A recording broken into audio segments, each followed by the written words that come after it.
আসসালামু আলাইকুম। আপনারা সকলে কেমন আছেন? একটা তথ্য শেয়ার করা দরকার, এজন্য তথ্যটা শেয়ার করতেছি। আমরা যারা ফেনী সরকারি হাসপাতাল, জনগণের একমাত্র ভরসা স্থান, ফেনী সদর হাসপাতাল। এখানে আমরা দূর-দূরান্ত থেকে, বিভিন্ন দূর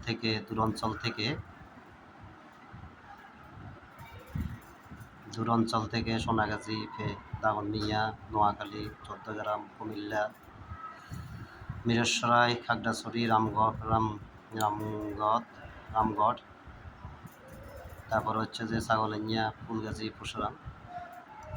আমরা দূর-দূরান্ত থেকে বৃহস্পতিবারে ডাক্তার দেখাতে আসি না। অনেকে মনে করি যে বৃহস্পতিবার ডাক্তার স্যারেরা থাকে না, ছুটিতে থাকে।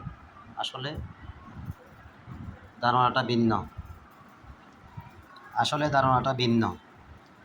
শনিবার এবং বৃহস্পতিবার সকল স্যার হাসপাতালে কর্মরত থাকেন। তার মধ্যে বৃহস্পতিবার বিশেষজ্ঞ স্যারদের যেসব অপারেশন হয়, সপ্তাহে এক দিন এক একটা অপারেশনের ডেট থাকে। বৃহস্পতিবারে শিডিউল থাকে, বৃহস্পতিবারে কোনো অপারেশনের শিডিউল থাকে না। ওই জন্য সকল স্যারকে পাওয়া যায়। আপনারা যেমন বুধবারে সার্জারি অপারেশন শিডিউল ডেট, যেমন বুধবারে আপনারা যদি আসেন, কোনো সার্জারি বিশেষজ্ঞ স্যারকে পাবেন না। তা আসলে আমরা ভুল কারণে দূর-দূরান্ত থেকে এই বুধবারে সার্জারি স্যারকে, যেমন হার্নিয়া, তারপর হচ্ছে টিউমার, তারপর হচ্ছে যে বিভিন্ন সার্জারি, পেটে ব্যথা, আর বুধবারে আমরা আসি। বুধবারে অনেক স্যারকে পাওয়া যাবে। থেকে আমরা সরকারি হাসপাতালে আসি। তাই আমার একটা অনুরোধ থাকবে যে রবিবার এবং বুধবার এই দুদিন হচ্ছে যে সার্জারি অপারেশন ডেট।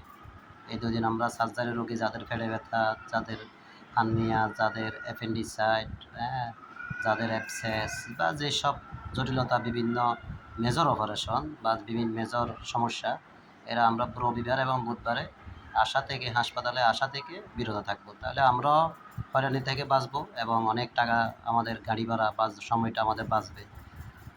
এটা আসলে এটা হচ্ছে 250 শয্যা জেনারেল হাসপাতাল ফেনীর। আমি আসলে ওখানে, আমার নাম মোশাররফ ভাই।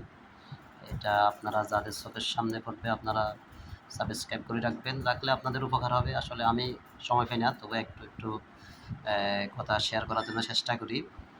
এটা একটু শেয়ার করলাম। আপনারা এটা আসলে মাথায় রাখবেন। বৃহস্পতিবার আসলে সকল স্যার থাকে, কোনো স্যার ছুটি থাকে না। কর্মরত সরকারি অফিস স্যারেরা সকলে কর্মরত থাকেন। বৃহস্পতিবারে আসলে আপনারা অর্থোপেডিক্স বিশেষজ্ঞ, সার্জারি, গাইনি, মেডিসিন, চর্ম, যৌন, যা সকল স্যারকে আপনারা পাবেন। সকলকে ধন্যবাদ। আসসালামু আলাইকুম।